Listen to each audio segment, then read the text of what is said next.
우리 오늘 시간에 여호와의 열심히 이 일을 이루리라 라는 제목으로 하나님 말씀 증거하도록 하겠습니다. 오늘 제목이 뭐라고요? 여호와의 열심히 이 일을 이루리라. 여호와의 뭐가요? 열심히 이 일을 이루리라. 참 복음 중에 복음의 말씀이라고 할 수 있어요. 여러분 오늘 이 말씀을 우리가 잘 이렇게 마음에 담을 수 있길 축복합니다. 우리 1960년대 미국 켄터키주 한 정신병동에 자신이 그리스도임을 자처하면서 다른 사람에게 이 예수를 믿으라고 아주 시끄럽게 소리지르는 한 환자가 있었어요. 이 환자의 상태를 감당할 수 없었던 이 병 당국자들이 마침내 그 병원 내에 심하고 있던 원목이죠. 목사님을 부르셔가지고 환자를 만나게 했어요. 그래서 그 원목 목사님이 병실에 처음에 들어갔을 때 그 환자가 어떤 상태였냐면 이 두 눈 부위를 커다란 붕대로 감고 있었다는 거예요. 간호사들은 이 환자가 자신의 두 눈을 스스로 상하게 하여서 입원을 하게 되었다는 것을 알려주었어요. 그런데 이 원목 목사님이 그 환자하고 이야기를 하면서 놀라운 사실을 발견했어요. 왜 이 두 눈을 실명한 채 붕대를 감고 있었냐면 이 환자가 성경을 읽다가 너의 눈이 범죄하거든 뽑아내버리라 이런 예수님의 말씀을 문자 그대로 그냥 적용을 해가지고 죄를 범했다라는 그런 사실하고 눈을 뽑은 거예요. 여러분 이 사례가 우리에게 보여주는 것이 무엇이냐면 우리의 믿음 또는 이 신앙이 잘못되어 병들면요 우리의 인생을 망칠 수 있다는 것입니다. 사실 믿음이라는 것은 무엇이에요? 이 세상을 이기고 승리하면서 마침내 하나님께서 허락하신 이 풍성한 삶을 맛보며 살아갈 수 있게 하는 것이 믿음 아니에요. 그런데 이 믿음이 잘못되면 우리의 신앙이 병들 수 있다는 거예요. 신앙이 병들 때에 나타나는 잘못된 네 가지의 특징을 우리가 볼 수가 있는데 첫 번째가 바로 현세 중심적인 샤머니즘 신앙이에요. 샤머니즘. 여러분 우리 백성들은요 우리 대한민국 이 백성들은 참 종교성이 강한 그런 백성인 것 같아요. 어렸을 때도 우리 시골에서 보면 하여튼 뭐 우리 정한수를 떠놓고 빌기도 하고 뭐 시제 이렇게 지낸다고 하고 이렇게 굉장히 많은 어떤 제사와 이런 것들을 우리가 많이 볼 수 있었잖아요. 그러니까 이러한 이 샤머니즘 신앙은요 예수를 믿는 것은 이 세상에서 잘 먹고 잘 사는 거 내가 잘 먹고 잘 살 수 있다고 한다면 하나님의 뜻과는 상관이 없어요. 이게 샤머니즘 신앙이에요. 오직 이 보이는 어떤 그 현상 여기에서 내가 잘되고 복되고 형통한 여기에 모든 초점이 맞춰져 있기 때문에 하나님의 뜻하고는 상관이 없죠. 내가 건강하면 내가 잘 먹고 잘 살면 하나님의 뜻과는 상관이 없어요. 그냥 그렇게 살아가는 거죠. 이게 바로 병든 신앙이라고 할 수 있어요. 두 번째는 뭐냐면 반지성주의적 감상적 체험 신앙이에요. 체험 신앙. 물론 체험이 되게 중요해요. 그러나 이 체험이 역사적 전통의 교회의 어떤 신앙 고백, 우리가 사도신경 고백하는 것처럼 이 신앙 고백에도 만약에 안중이 없이 그냥 체험만을 강조한다고 한다면 반드시 이러한 신앙은 병들게 되어 있어요. 그래서요, 이러한 신비주의, 영적인 어떠한 그 체험만을 강조하다 보면 신앙이 굉장히 위험하게 나갈 수밖에 없고, 그렇게 보다 보면 어떻게 보면 이제 이단에 그렇게 쉽게 빠지는 경향들이 있는 것을 우리가 볼 수 있어요. 그래서 이 반지성주의적 감상적 체험 신앙도 조심해야 됩니다. 또 한 가지 아직 이것과 아주 극단인데 도덕적인 이 신앙, 고상한 도덕주의 신앙. 그래서 모든 종교는 다 사랑을 추구하는 거 아니냐. 이 사랑하며 살아가면 되는 것이지 뭐 죄를 논하고 그럴 필요 있느냐. 그래서 뭐 예수 믿지 않아도 유교에도 구원이 있고 불교에도 구원이 있고 이슬람에도 구원이 있고 이렇게 우리가 신을 믿고 사랑하며 살면 되는 거 아니냐. 여러분, 우리가 사람을 너무 모르기 때문에 이런 말을 하는 거예요. 사람은 진짜 여러분 이런 도덕적인 삶을 살아갈 수 있는 것입니까? 사랑하며 살아갈 수 있는 것입니까? 아니요. 우리 근본적으로 이기적이고 근본적으로 사랑 없는 존재가 인간이라는 존재예요. 인간이라는 그 자체가 죄악 덩어리고 여러분 이기적인 그러한 존재가 바로 인간이에요.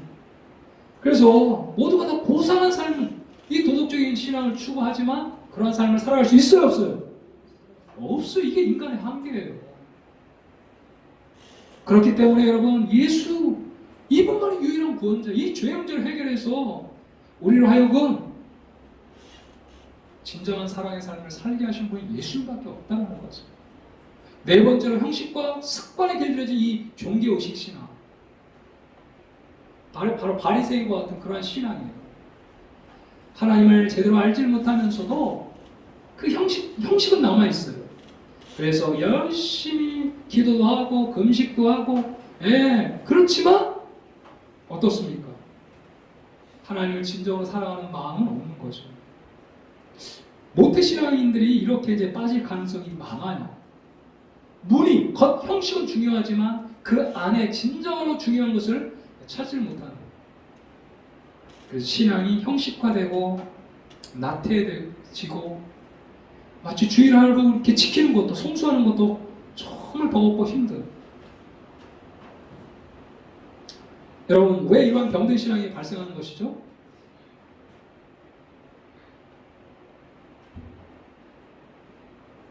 조금 줄여주세요.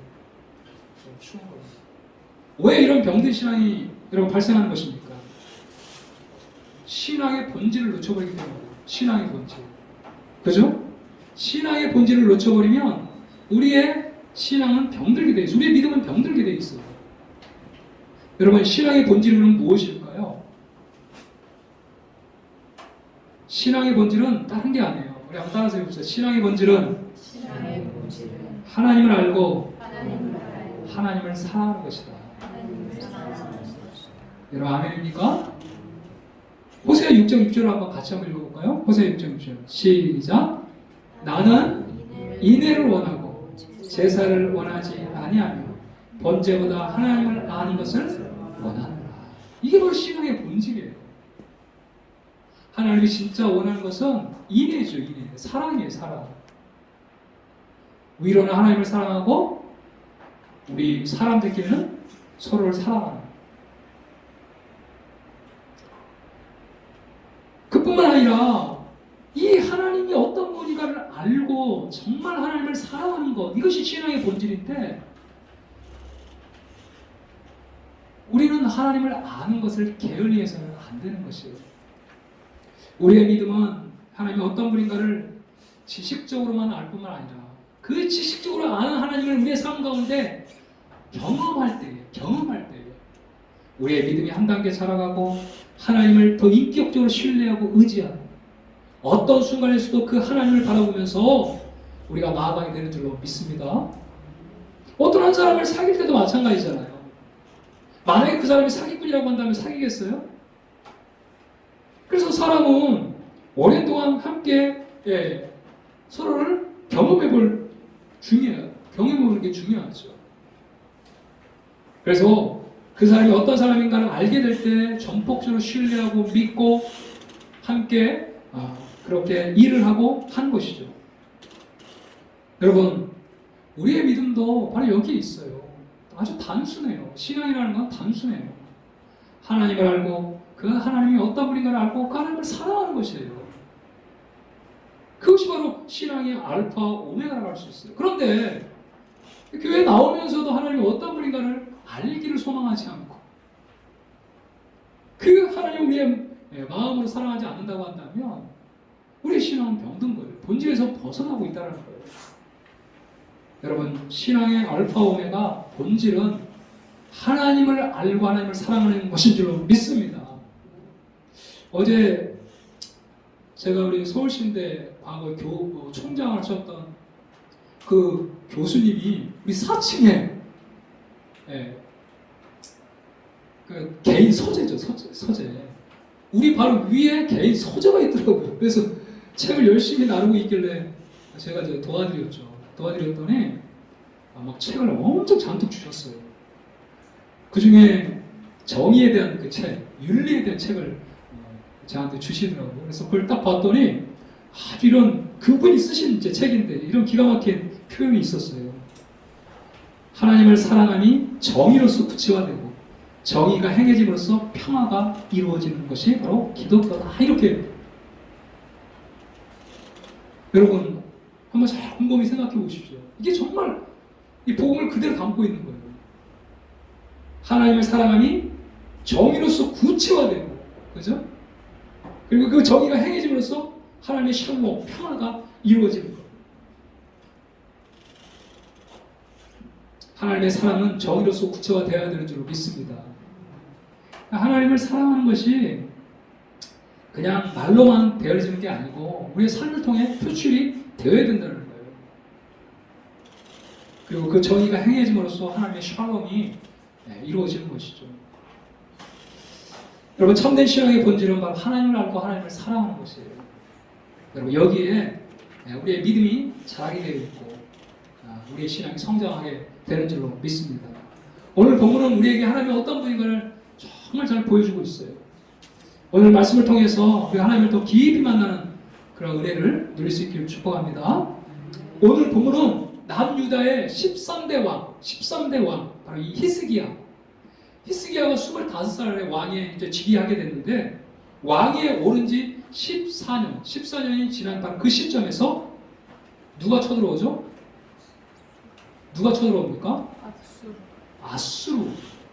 바로 이 아수르 왕 사네립이 쳐들어온 사건을 말씀하고 있어요.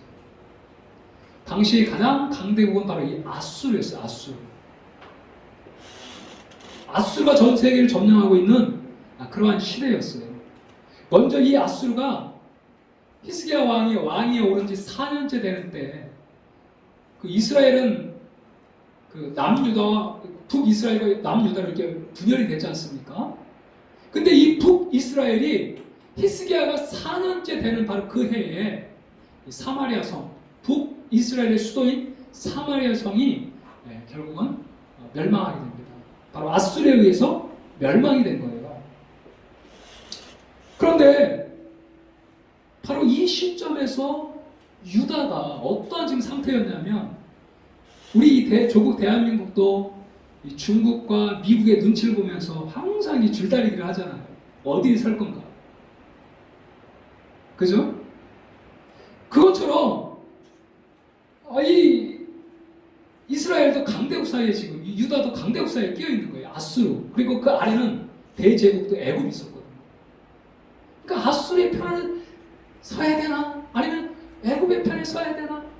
이런 줄다리기를 하고 있는 거예요. 그렇게 눈치를 보면서 아수르에게 조공을 바치고 있었던 바로 그러한 시기였어요. 그러나 북이스라엘이 이제 멸망하고 남유다의 이 히스기야가 계속해서 반아수르 정책을 펼치기 시작하게 되는 것이죠. 그때 이 아수르 대군이 드디어 유다를 침공해 오는 것입니다. 바로 히스기야 14년 때였어요. 드디어 이 아수르가 대군을 이끌고 에루살렘으로 바로 진격하기 전에 최후의 요충지였던 바로 이 라기스라는 곳이 있는데 이제 이 라기스가 뚫리면 에루살렘은 정말 바로 근접. 그래서 이 라기스가 뚫리면 에루살렘도 이제 곧 뚫릴 수밖에 없는 바로 이러한 이 요충지, 군사 요충지, 이 라기스가 뚫린 거예요. 그래서 이 히스기야가 너무 상황이 급박해가지고 이 조공을 먼저 바칩니다. 아수르를 달래기 위해서 조공을 바치는 거예요. 그게 바로 열왕기하 18장의 내용입니다. 히스기야가 아수르 왕이시오, 우리가 진짜 잘못했어요. 철수만 해주시면 요구하시는 것을 다 드리겠습니다. 이렇게 굴욕적인 용서를 빌었어요. 그러자 이 아수르 왕이 얼마를 요구했냐면 은 300달란트 그리고 금 30달란트라는 엄청난 돈을 요구했어요. 오늘날로 말하면 정말 수천억의 그런 돈을 요구한 거예요. 그래서 이 요구를 들어주기 주기 위해서 히스기야 왕이 했던 것이 무엇이냐면 왕궁 보물을 물론이고 성전문에 입힌 금까지 다 벗겨가지고 그렇게 아수르 왕에게 드렸어요. 정말 비참할 정도로 그들이 가지고 있는 모든 것들을 다 내어 주었습니다. 그런데 아수르가 거기서 멈췄을까요? 아니요. 내친 김에 이 예루살렘을 점령하기 위해서 대군을 거느리고 올라오기 시작한 것입니다. 자, 이제 이 사내림이 말이에요. 이스라엘을 먹기 위해서 싸우기 전에 먼저 심리전을 펼치는 거예요. 그래서 항복하고 돌아오도록. 그래서 이 아수르 왕 사내림은 가장 먼저 싸움에 앞서서 이 랍삭이라는 그의 신복을 보내가지고 유다 백성들의 마음을 흔들어가지고 항복을 받아내는 그런 시도를 펼치게 되는 것입니다. 그게 이제 18장의 내용인데 얼마나 굴욕적인 내용인지 몰라요. 그 내용을 간추려 요약하면 이런 내용이에요. 너희 한번 봐라. 나의 이 대군의 손에서 너희를 누가 건져내겠냐? 히스기야가 믿는 너희의 하나님? 아니야. 너희 하나님도 나의 이 군사력 앞에 굴복하고 말 거야. 그렇다면 저 애국 상한 갈 때와 같은 그 애국 의지 너희들이 의지하느냐? 그것도 의지하지 마라. 심지어 이들이 이 랍삭이 하는 말이 뭐라고 그러냐면 이 정복 전쟁이 누구의 뜻이냐? 하나님의 뜻 아니냐? 라고 하면서 계속해서 이 항복을 권유하는 거예요. 왕하 18장 33절을 한번 우리가 같이 한번 읽어보면 좋겠네요. 33절 같이 한번 읽겠습니다. 시작. 이와 같이 그들이 여호와도 경외하고 또한 어디서부터 올려왔든지 그 민족의 풍습 18장 33절 죄송합니다. 우리 같이 한번 읽겠습니다. 시작. 민족의 신들 중에 어느 한 신이 그의 땅을 아수르 왕의 손에서 건진 자가 있느냐. 핵심은 바로 이거예요. 이거. 어떤 신이 나의 손에서 구원을 받게 한 신이 있느냐. 그러면서 포기하라는 것이죠. 항복하라는 것이죠. 두 손 들고 나오면 내가 살려주겠다는 거죠. 자, 이때 히스기야 왕이 어떤 태도를 취해요? 19장 1절에 한번 같이 봅시다. 19장 1절 시작. 히스기야 왕이 듣고 그 옷을 찢고 붉은 배를 두르고 여호와의 전에 들어가서. 여러분 이게 뭐 하는 거죠? 그 위급한 상황에서 지금 히스기야가 뭐 하는 거죠? 네? 성전에 왜 들어갔겠어요? 기도하기 위해서 들어간 것이죠. 그리고 2절에 보면 이제 그의 신하들을 이사야 선지자에게 보내가지고 우리를 위해 기도해달라. 기도 요청을 이사야 선지자에게 이제 하고 있어요. 그때에 이사야 선지자가 신하들에게 왕에게 가서 이런 말을 전하라고 이야기합니다.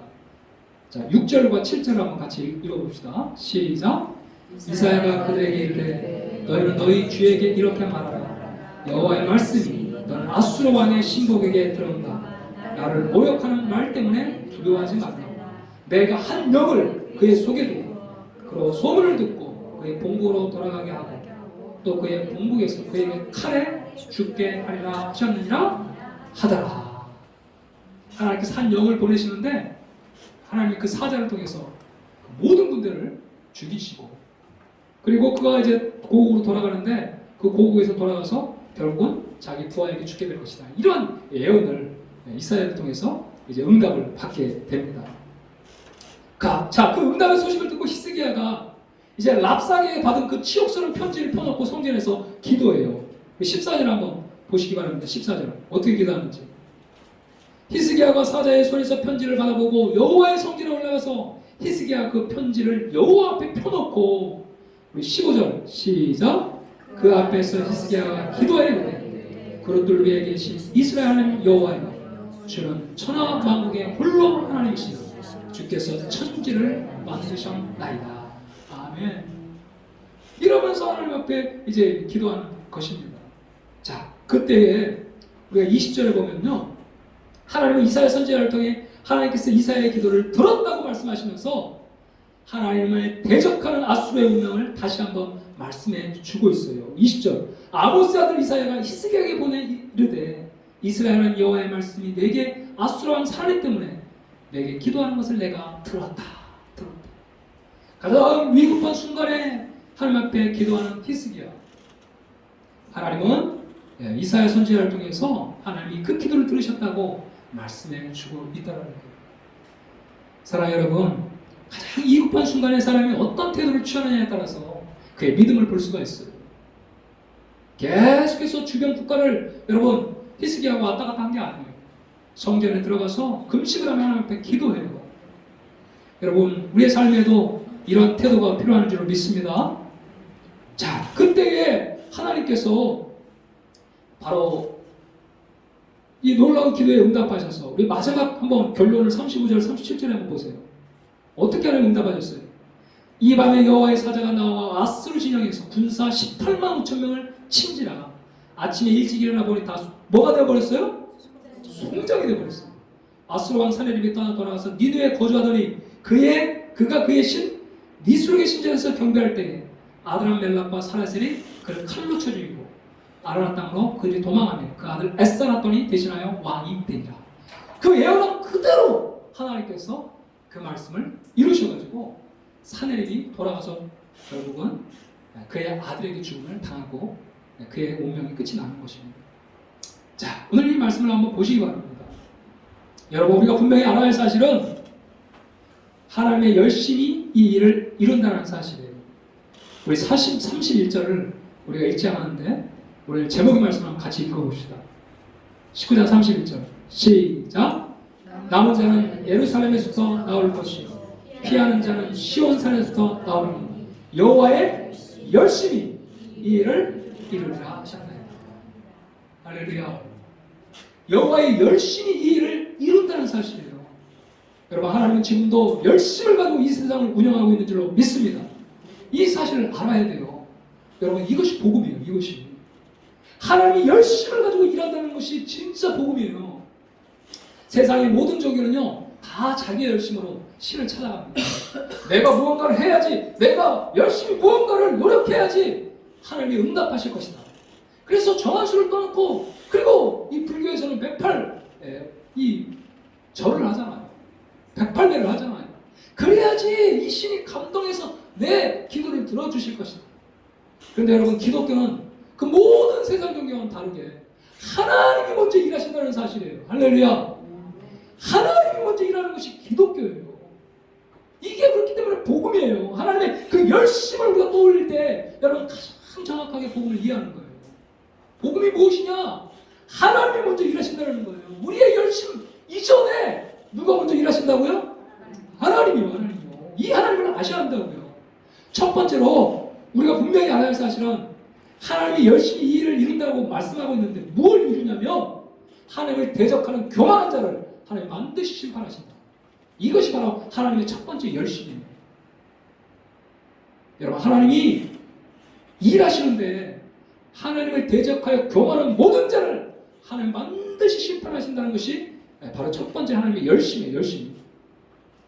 여러분 지금 랍사게가 이 사네립의 신하 이 랍사게가 와가지고 뭐라고 이야기하는 거예요? 내 손에서 누가 나를 건져내냐? 너희들을 누가 건져낼 수 있냐? 어떤 신인들 내 손에서 건져낼 수 있겠냐? 아주 오만방자. 여러분 하나님이 사네립을 이 아수르를 통해서 이스라엘을 유다를 잠깐 징벌하신 것이지. 그런데 이 사네립은 그걸 모르고 마치 자기가 힘이 세고 능력 있고 지혜가 있어서 유다를 그렇게 하나님의 백성들을 하나님의 나라를 친 줄로 착각하고 있었던 거예요. 그러한 아수르를 하나님은 심판하셔요. 그 열심으로. 여러분 그래서 우리가 20절 때 읽었던 내용이 바로 그 내용이에요. 21절에 보세요. 여호와께서 아수르 왕에게 대해 이같이 말씀하셔요. 이제 아수르 왕에게 너 아수르? 너 잘 기억해. 너 착각하지 마. 네가 누구를 꾸짖었으며 비방하였느냐? 누구를 향한 소리를 높였으며 눈을 높이 떴느냐? 이스라엘의 거룩한 자에게 그리하였도다. 할렐루야. 하나님을 대적해서 교만한 이들한 자를 하나님은 반드시 심판하신다. 이것이 바로 하나님의 첫 번째 열심이라는 거예요. 여러분, 지금까지 이 인류 역사는 심판의 역사인 줄로 믿습니다. 아무리 강한 나라 할지라도 하나님을 떠나면 그 나라는 심판을 받게 되어 있어요. 그것이 하나님의 열심이에요. 하나님의 열심으로 그러한 하나님을 대적하는 나라를 심판하셔요. 교만한 나라를 심판하셔요. 애국도 그랬고, 아수르가 그랬고, 바벨론이 그랬고, 로마, 미국이라 할지라도 여러분, 하나님을 떠나 하나님 앞에 교만하면, 그 하나님의 주인 되심을 인정하지 않으면 하나님은 반드시 심판하십니다. 이것이 바로 하나님의 열심이에요. 자, 왜 그래요? 왜요? 여러분, 그뿐만 아니라 우리의 개인도 마찬가지예요. 이걸 기억하셔야 돼요. 나라뿐만 아니라 개인도 마찬가지예요. 하나님을 인정하지 않을 때 하나님은 반드시 심판을 통해서 하나님이 주인임을 보여주신다는 거예요. 이것을 우리는 기억해야 합니다. 하나님은 누굴 위해 일하시냐면 하나님은 자신의 이름을 위해서 지금도 일하셔요. 첫 번째. 누굴 일하신다고요? 누굴 위해서 일하신다고요? 하나님 자신을 위해서, 자신의 명예를 위해서, 하나님 자신의 이름을 위해서. 그래서 하나님을 대적하고 하나님을 모함할 때, 하나님 앞에 교만할 때, 하나님 자신을 위해서, 내가 진짜 주인이라는 것을 보여주기 위해서 하나님이 열심으로 그를 심판하신다는 거예요. 34절 말씀을 한번 같이 읽어봅시다. 34절 시작. 내가 나와 그 다음에 나의 종 다윗을 위하여 이 성을 보호하여 구원하리라 하셨나이다. 하나님은 첫 번째로 누구를 위해 일하신다고요? 하나님 첫 번째로 누구를 위해 하신다고요? 하나님 자신을 위해서 일하신다고요. 온 열정과 열성을 가지고 일하신다고요. 여러분, 이걸 기억하셔야 돼요. 자, 그러면 반대로 우리가 하나님의 이름을 높이는 삶을 살아갈 때 하나님은 어떻게 할까요? 보호하시고 지키시고 그를 높여서 하나님의 그 영광스러운 이름을 나타내게 하신다는 거예요. 여러분, 꼭 기억하셔야 됩니다. 하나님은 첫 번째 자신을 위해 일하셔요. 자신의 이름과 명예와 자신의 이름이 먹칠을 당하지 않도록 하나님 마침내 심판이라는 이 심판을 사용하셔서 자기만이 천주의 주제이시며 진정한 왕 중의 왕이며 지존자이심을 드러내신 분이세요. 여러분, 하나님의 일하심을 꼭 기억할 수 있길 바랍니다. 하나님 심판뿐만 아니에요. 그래서 하나님의 그 열심은요, 이 요셉과 같은 경우 히브리 이 노예로 종으로 팔리지 않았어요. 그러나 그가 하나님 앞에 득지하지 않기 위해서 그러한 이 보디발의 안에 유혹을 물리치잖아요. 그뿐만 아니라 이 다윗을 보세요. 항상 하나님의 그 이름, 그 영광스러운 이름을 생각하며 살아갔어요. 그래서 골리앗이 막 하나님을 모함할 때도 이 할례 받지 않는 이 골리앗이 하나님의 이름을 모욕한다고. 그래서 나는 하나님의 이 전능하신 이름으로 나아간다. 그때 하나님은 이 물맷돌로 골리앗을 무너뜨리잖아요. 여러분, 기억하셔야 돼요. 하나님은 하나님의 이름을 위해서, 자신을 위해서 일하셔요. 그러니까 우리가 하나님 편에 서서 그 하나님의 이름을 위해 살아갈 때 하나님은 우리를 높여주시는 역사가 일어나게 되는 줄 믿습니다. 여러분, 꼭 기억하셔야 돼요.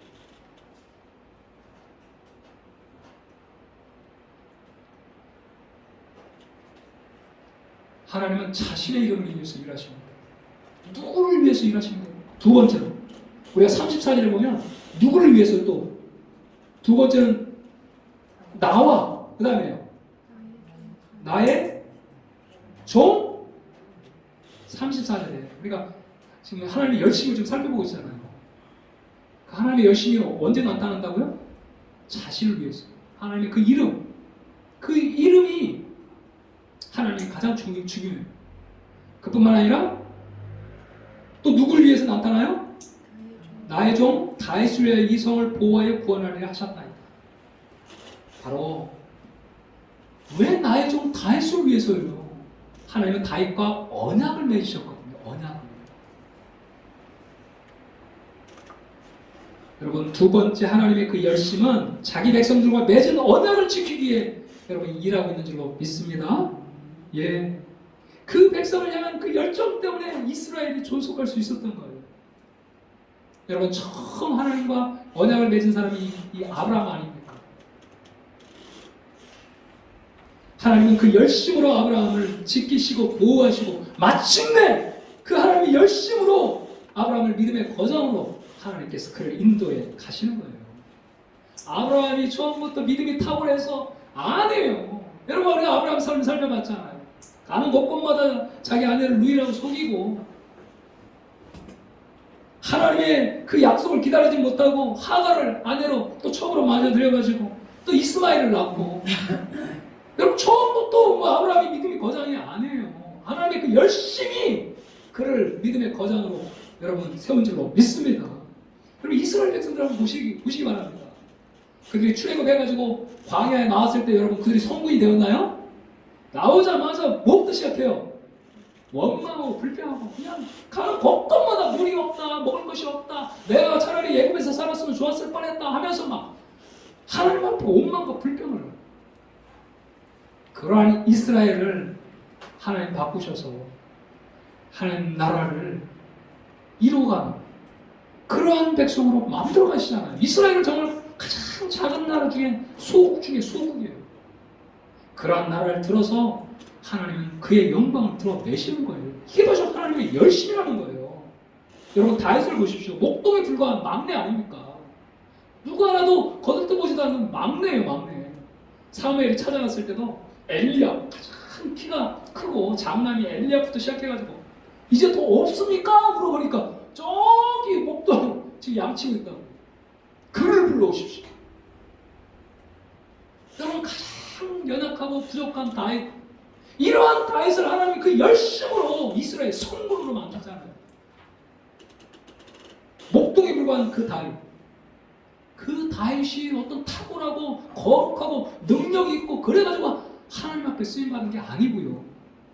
그 보잘것없는 다윗을 하나님께서 그의 믿음을 심어주시고 그에게 하나님께서 나타나시고 내가 누구인지를 보여주심으로 말미암아 비로소 다윗이 정말 하나님을 의지하는 이스라엘의 성군으로 설 수 있었던 거예요. 오늘 본문의 히스기야도 마찬가지예요. 여러분 사실 히스기야는 19장 1절에 옷을 찢고 금식하면서 성전에 들어갔지만 여러분 그 기도하러 들어간 것 같지는 않아요. 너무 낙심이 돼가지고 어떻게 할 수가 없으니까 방법을 다 동원해봤지만 금도 주고 뭐도 다 주었지만 여전히 쳐들어오는 걸 어떡합니까? 그러니까 진짜 낙심하고 실망하고 도저히 어떻게 할 수 없어서 이제 들어가는 거예요. 성전에. 그리고 이사야에게 기도를 부탁하자. 우리를 위해 기도를 좀 해달라. 이 나라의 임종을 위해 기도를 해달라. 그런데 하나님은 그 히스기야를 기도를 들으시는 거예요. 이게 은혜예요. 은혜.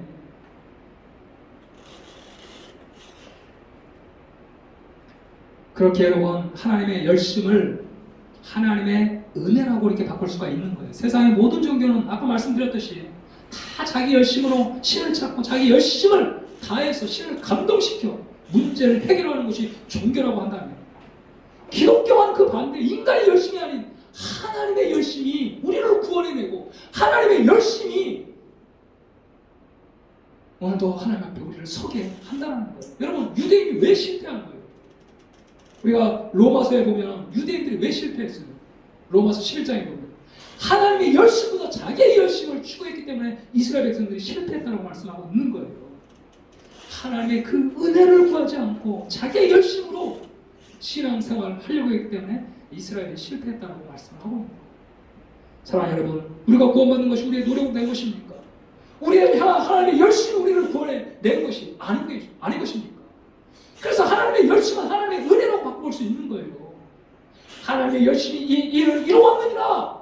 이 말은 하나님의 은혜가 이 일을 이루었느니라. 여러분이 처음부터 거룩해서 하나님이 여러분을 부른 것입니까? 여러분들이 정말 남에게 착한 일을 많이 해서 하나님이 여러분 불러 세운 것입니까? 전혀. 우리는 전에는 성경에서 말해주고 있는 것처럼 우리가 전에 어떤 존재였어요? 순종하지 아니한 자요, 거역한 자요, 무모한 자요, 배약한 자요. 이러면서 쭉 우리가 어떤 존재인지를 이야기하잖아요. 도저히 하나님 앞에서 설 수 없는 소망 없는 그런 존재. 그러한 존재를 하나님의 열심으로 보내내신 줄로 믿습니다. 우리가 우리 스스로 이 죄 문제를 해결할 수 없기 때문에 하나밖에 없는 독생자를 이 땅에 보내주셔서 우리 죄를 위해 십자가에 죽게 하심으로 말미암아 그 죄의 문제를 해결해 주셔서 하나님 앞에 설 수 있는 그 예수 그리스도의 의를 우리 가운데 덧입혀 주셔서 예수 그리스도의 의의 옷을 입고 하나님 앞에 설 수 있는, 그래서 그 하나님의 열심이 우리를 구원해 내신 것이고 하나님의 그 은혜가 우리를 하나님 앞에 설 수 있도록 우리를 인도한 줄로 믿습니다. 로마서 5장 8절에 우리가 아직 죄인 되었을 때 그리스도께서 우리를 위하여 죽으시면 하나님께서 우리에 대한 자기 사랑을 확증하셨느니라. 스마냐 3장 17절에 너희 하나님 여호와가 너희 가운데 계시니 그를 구원을 베푸실 전능자시라. 그가 너로 말미암아 기쁨을 이기지 못하시고 너를 잠잠히 사랑하시며 너로 말미암아 즐거이 부르며 기뻐하시려 하리라. 우리가 여러분 하나님 앞에 미움을 보였길래? 아니요, 하나님 편에서 먼저 기쁨을 이기지 못하시며 너를 잠잠히 사랑하시며 너로 말미암아 즐거이 부르며 기뻐. 그렇게 여러분 우리는 힘을 빼시고요, 먼저 하나님을 알기를 힘써야 합니다. 여러분들 하나님을 위해 뭔가를 하려고 하지 마시고 먼저 하나님이 우리를 위해 무엇을 하셨는지를 아셔야 한다는 거예요. 할렐루야. 내가 무엇인가로 힘써서 하나님을 감동시키려고 하기보다 하나님이 진짜 우리를 위해 무엇을 하셨는지를 먼저 아시고 하나님께 먼저 여러분의 초점을 두시고 여러분 나아가야 한다는 거예요. 이 하나님을 알고 이 하나님의 열심을 의지하고 하나님의 뜻과 사랑과 은혜 안에 여러분 참 안식이 있는 줄 믿습니다. 저는 하나님의 이 열심을 딱 떠올리면 나같이 부족한 종을 위해서 지금도 일하시는 그 하나님, 정말 내가 하나님 앞에 뭐 밑보를 보여서 하나님 앞에 구원받은 것이 아니라 전적인 하나님의 은혜와 열심으로 내가 이 자리에 섰다는 이 사실을 깨닫게 될 때마다 막 기도의 힘이 솟구쳐옵니다. 여러분 우리가 언제 기도합니까? 언제 부르짖습니까? 이 하나님의 열심을 아셔야 한다는 거예요. 여러분 우리에게 소망이 없어요. 그러나 우리 하나님께 소망이 있는 줄로 믿습니다. 우리가 언제 기도합니까? 언제요? 이 하나님의 열심을 딱 깨달을 때 기도하는 거예요. 그렇구나. 나의 노력보다도 더 강력한 노력으로 우리의 삶 가운데 일하시며 나의 전도의 열정보다도 더 강한 열정으로 모든 사람의 구원을 받으며 진리를 알게 이르기를 원하시는 하나님의 그 열정이 더 강하기 때문에 여러분 교회는 부흥할 수밖에 없고 교회는 성장할 수밖에 없다는 사실이에요. 하나님의 그 열정을 우리가 조금이라도 본다고 한다면 우리는 사람에게 소망을 갖지 않습니다. 정말 변할 것 같지 않는 사람이라 할지라도 그 사람을 바라보면 낭망이고 실망이고 좌절이지만 그 영혼을 바꾸셔서 하나님의 사람 되게 하시는 그 하나님의 열심을 바라보며 소망을 가지고 기도하는 줄로 믿습니다. 여러분 그래서 우리를 바라보지 마시고 그 하나님의 열심으로 우리를 이끄시며 인도하시는 하나님을 바라볼 수 있기를 축복합니다. 오늘 이 본문은 히스기야의 신앙의 위대성을 보여주는 것이 아니라 우리 가운데 일하시는 하나님을 바라보며 우리를 향한 열정과 열망을 가지시고 일하시는 그 하나님, 그 하나님을 참으로 의지할 것을 보여주는 말씀이라고 할 수 있어요.